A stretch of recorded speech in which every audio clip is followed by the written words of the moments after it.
Open enrollment begins November 1st. Don't think of the deadline of when you should put something in, especially when we're talking about money that can be invested and growing tax-free here, coming out for tax-free for your medical. Put money in as soon as you possibly can, because that money is going to start growing and be invested.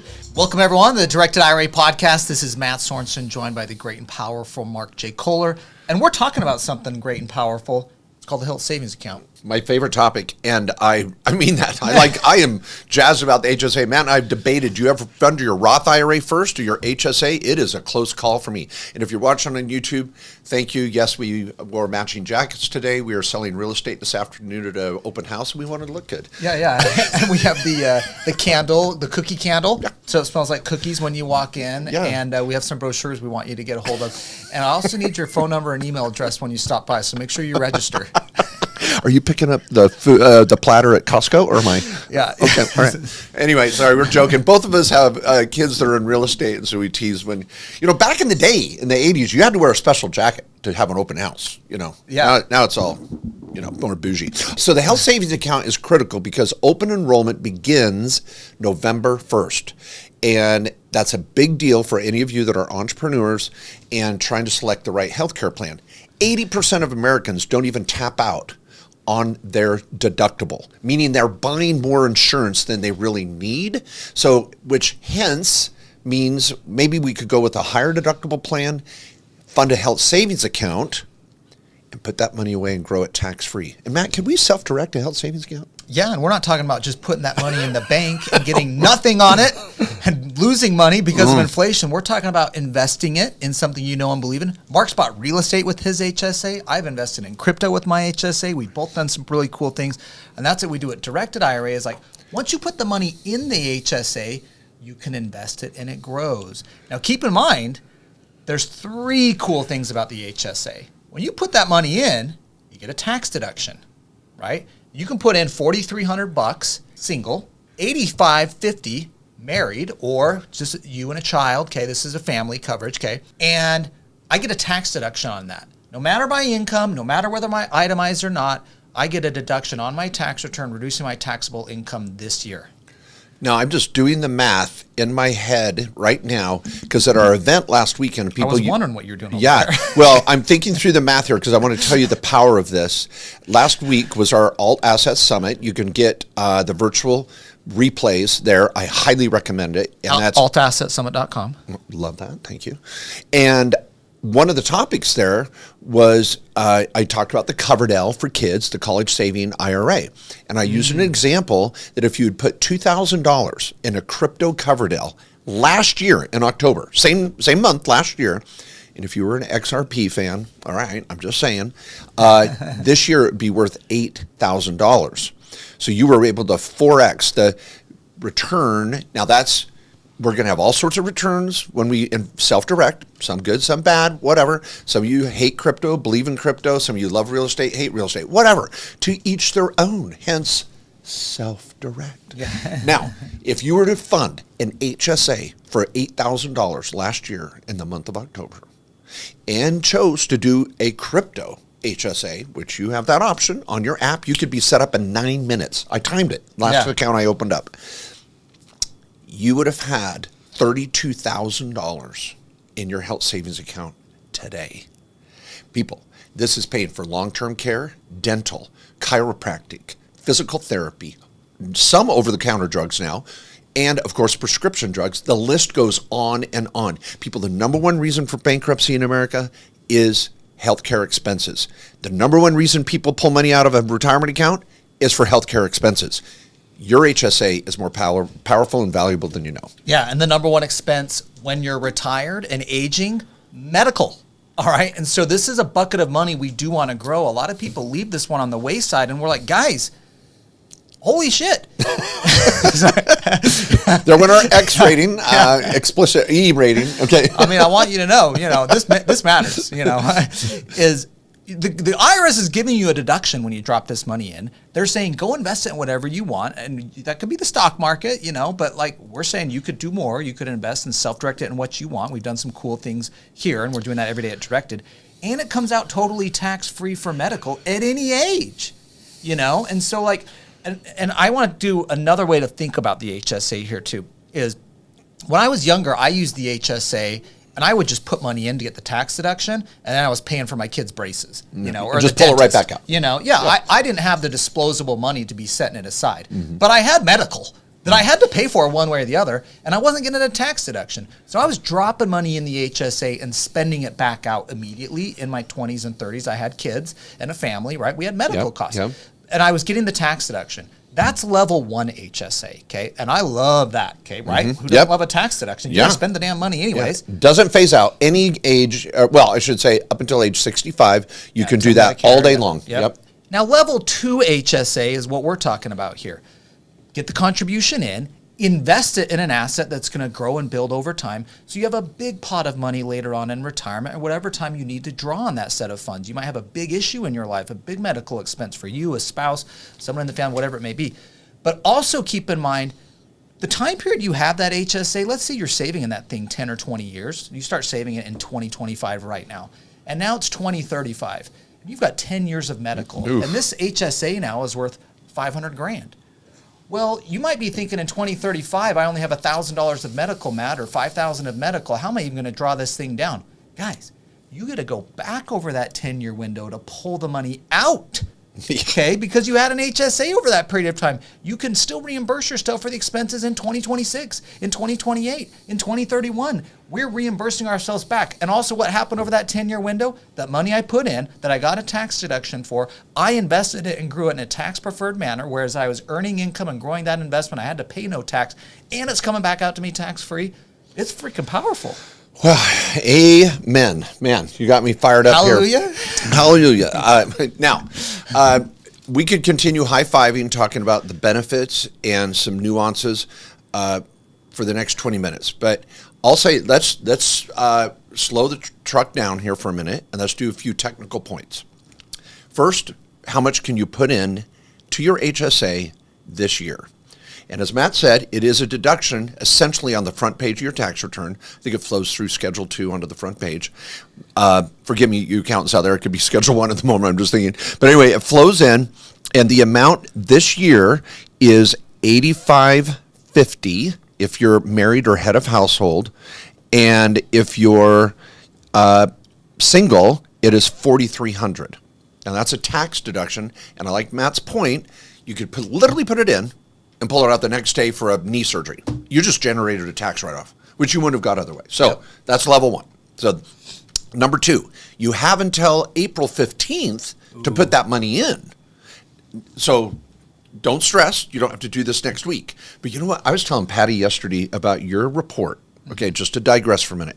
Matt did an analysis that said, because Patty said, when do I have to put my money into my 401k to get the write-off this year? And I go, whoa. What did you just say? She goes, when do I have to put the money in my 401k? And I said, babe, you know what Matt Sorensen would say? He would say, ask yourself, when do I get to put the money into my 401k? Yes. And Matt said, because you could put money in your 401k for 2025 as early as January 1st or up until September 15th, 2026.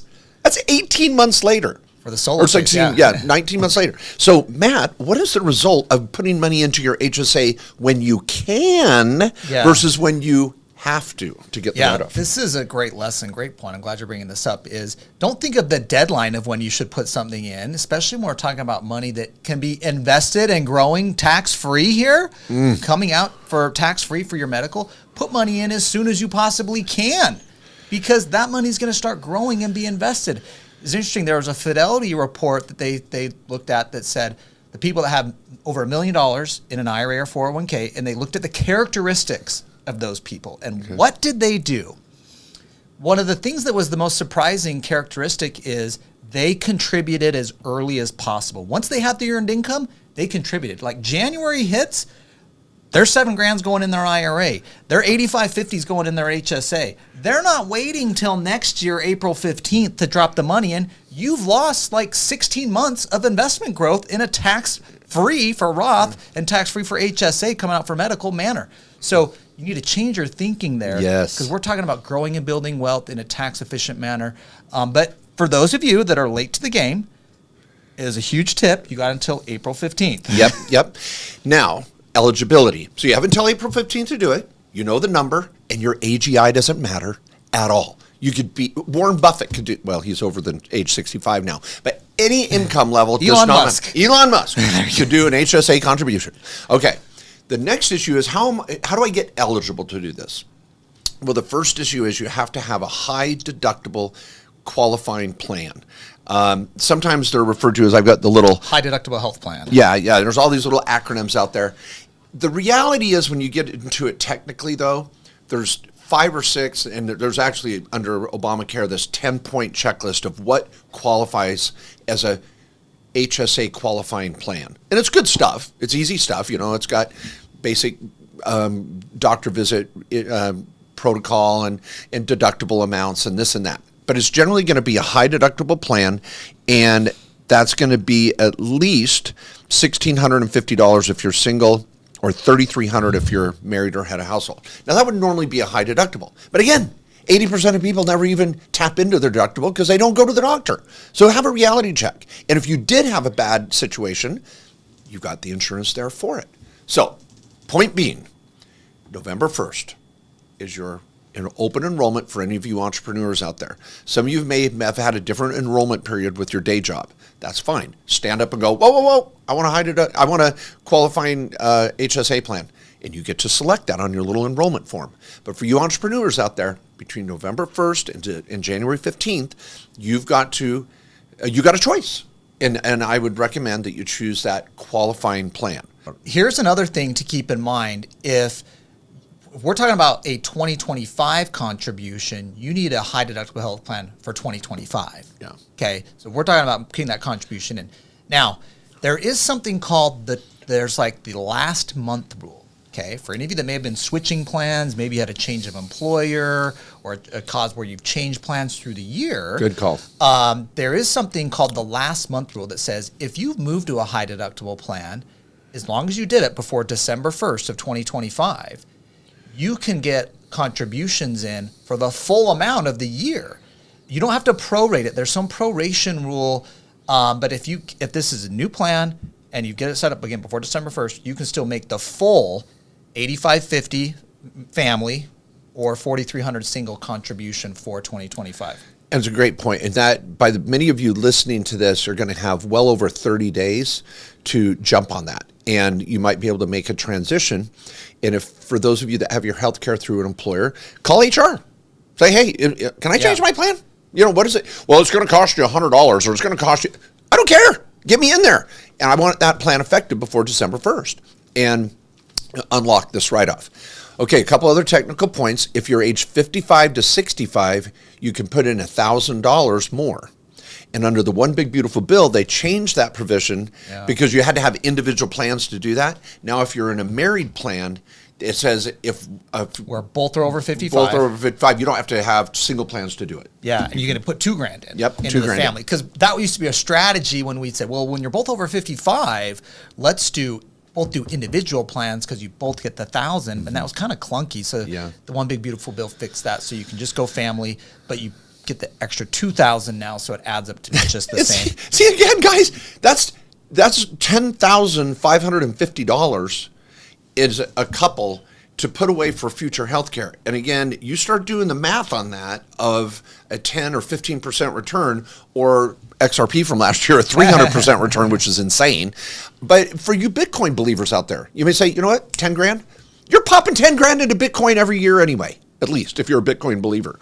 Do it in your HSA. Yeah. Just let it ride there. Let it ride. Yeah. But once you turn to age 65, you can't do new contributions, but you can continue to invest. Use that HSA ATM all you want. But once you have Medicare, you can't put new contributions in. That's it. I mean, technically, I can't think of anything else that's real earth-shattering. Yeah, I mean, that's the HSA. Keep in mind, there's different HSA accounts out there. There's like the bank that will set up your HSA, or maybe your employer where you work is like, we have an HSA partner we provide, and then you're freaking putting your money in a savings account and you're getting nothing on it. By the way, if you have an employer that funds an HSA, you could move that HSA balance to any HSA provider. You could move it to Fidelity. You could move it here to Directed IRA to do these alternative assets we've talked about, whether that's real estate or a startup or crypto or oil and gas, whatever you're into. I mean, these are things that you're HSA can invest in and own here at Directed IRA. And so you've got the kind of the bank, you got the broker dealers out there that'll let you buy stock, and then you got the self-directed HSA, which is what we do and offer, where you have open architecture, invest in whatever you want, buy a mutual fund if you want here and you don't know what to do. Invest in crypto, like Mark said, as an example, if that's what you're in and you believe in and you're investing in it anyways, why not do it in a tax-free manner that's going to pay for your medical over your lifetime? So huge opportunity here to utilize this account. We want to make sure more and more people have knowledge about this, how powerful it can be, and how you can grow it over time. Love it. Now, let's go through steps for a moment. And I want to clarify something again. You don't set up your HSA with your health insurance company. They're two different things. So just make sure you have the health insurance. In fact, when you make your application to open an HSA at Directed IRA, we have one little box. Do you have a qualifying health care plan? Yes. Done. We don't need a copy of it. We're not the, health insurance police. We're not sending someone out to look at your plan. I don't need to see your health care card, whatever the hell. You're checking a box. I have a qualifying plan. The end. So anyway, step one, make sure you have the right insurance. Step two, you would then go open your HSA at these different options that Matt just talked about. If you come to Directed IRA, I'd like to point out you have really two avenues. We have a crypto HSA, so you can immediately have an app on your phone at Gemini within 48 hours. You're buying crypto if you want. Option two is you set up a generally self-directed HSA, which we just did the panels at All Asset Summit were insane. These guys that have been doing real estate deals inside their Roth IRAs, who started with $5,000 in an HSA, in a Roth IRA, and then blew them up to over $10 million and more. It was an incredible panel. One over $100 million. Yeah, it was nuts. So don't feel like you have to have a lot of money to get some inertia going. Get the HSA opened in a standard self-directed HSA. Make it a part in your next real estate deal. Put it in an LLC with your family's other HSAs. You can, again, invest in anything you feel excited about and comfortable with. And that's it. You're off to the races. I guess there was a step of funding it. So you open the account, put the money in, and then you're off to the races. Yeah. Patty and I took our two HSAs and formed an LLC called Kohler Cattle Company. And you can go to the website, kohlerbrickcattle.com, and we have 20 cows for sale. No. We have 23 in the herd. We're only selling about 9 grass-fed, hormone-free Maha cows in our Utah ranch this coming spring. And our HSA owns the whole herd, and we put them on another rancher's property, so it's not prohibited. And I don't go out and feed the cows. Once in a while, I have fun, petting them. Yeah. I can only pet one. You're adding zero value to when you do that. Oh, yeah. So, I probably detract from the operation. Yeah. So there are some rules called prohibited transaction rules when you're buying real estate or other alternative assets where how much you can be involved with the asset. So this is what the Direct IRA podcast is all about. We got lots of education and training if you're new to that topic. So, I think the big takeaway here is it's open enrollment time. If you're watching this as this video is coming out new, it's a great time to be thinking about, should I be moving to an HSA qualifying plan? How does the HSA actually work? How does this benefit me today? Guys, you're saving money on taxes now. You're investing in a tax-preferred manner, and you can invest in the things that you know and believe in. We're not just talking about putting in a savings account, getting nothing, or investing in the stock market, which you may be already over-allocated to. We could even do gold. You could buy precious metals. We had a great speaker. That guy was smart. Yes, he was very smart. And we've been seeing a lot more clients investing in gold. Gold's been on a run, of course, right? It's like $4,300 an ounce now for gold. It's outperformed the stock market. But that's the thing here. It's like, we're not telling you what to invest in. We're throwing out all these different things. We're just saying whatever you know and believe in, right? This is your retirement account and health savings account. You decide how to invest, and you're the one benefiting from it in the end. Okay, one last technical point I'll say is once the account is up and going, let's say you build it and you want the money out, you would sell whatever portion of that investment was in the HSA account, whatever, bring it back to US dollars, and then you would say, I want to make a withdrawal. And this is where the bank HSAs of the world make it easy. They might give you like an HSA Visa and things like that. Here at Directed IRA, you would say, I want to make a withdrawal, and you'd fill out a form. It's all on the website in your portal, and you'd say, we don't need to see your healthcare receipts. You just total them up and say, this is my reimbursement amount, and we freaking ACH you the money, essentially. Yep. You can request it different ways. Now, here's what you can do. If you're in a married plan, you can pull out any expense for either of your medical costs. Go to IRS Publication 502. It'll tell you all the things that are allowed. It'll blow your mind so much. If you're head of household, single mom, single dad, any of your kids that are dependents of yours, you can pay for their medical too. That's great. But once your kids are not dependents anymore, they can open their own damn HSA. Sorry, did I say the word damn? Okay, so help them open their own HSA. But while they're dependents, it's a family HSA. Keep that concept out there. And then once they are off your tax return, they can open their own. And I guess, again, it's self-managed. It's pretty and cool. by the way, you can say damn all you want. When you're on the damn tour and I'm your damn tour guy. Oh, yeah, that's right. You know, you can say that all you want. Yeah, that's right. The Idaho Dam race every year from the Teton Dam. That's another one. That's a good one. There are other wasn't dam that like races. wasn't that like a National Lampoon's? I think that was like Vegas Vacation, where they go on the dam tour with the damn tour guide, Hoover Dam. Oh, that was awesome. Anyways. Well, thanks everybody for listening today. We hope this has, again, expanded your knowledge to help you better live your American dream. Grateful that you're here, a part of this podcast. Please share it with your friends and family. Help them catch the dream of self-directing as well. And don't forget our sister podcast, the Main Street Business Podcast, where we go deep on all of these small business tax strategies. The HSA is this fun one that kind of lives in both worlds. So we're excited for this podcast today. But see you next week. Give us a 5-star thumbs up, high five, whatever, and appreciate you. And we'll see you next week. And thank you, everyone, for listening. A quick disclaimer and reminder. This presentation does not constitute an attorney or CPA-client relationship, and it is always in your best interest to consult competent legal and tax professionals when conducting your own personal transactions. We also want to make sure you know this is not investment advice or financial advice. We're just trying to give you education, ideas, and strategies you can take to your professionals or conduct your own research on. We'll see you next time.